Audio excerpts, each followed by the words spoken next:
Welcome to Pindar Poetry. We hope you learned something new.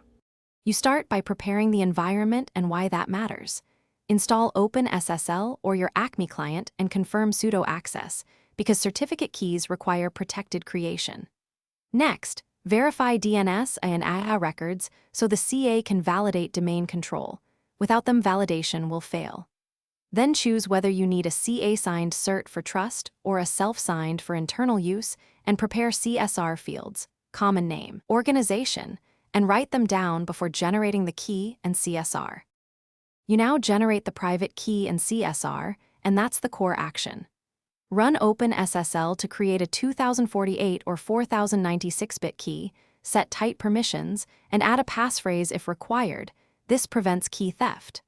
Once the key exists, create the CSR including the common name and any SAN entries, because modern browsers require SAN. If using Acme, initiate the HTTP 01 or DNS 01 challenge so the CA can validate ownership. Otherwise, submit the CSR to your chosen CA and await issuance. You finish by installing the issued certificate alongside the intermediate chain and private key. Order matters, certificate then intermediates, so clients validate the chain.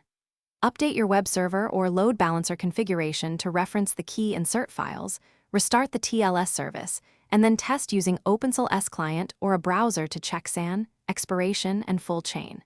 If anything breaks, verify permissions on the key, correct chain order, DNS propagation, and that ports 80 and 443 aren't blocked.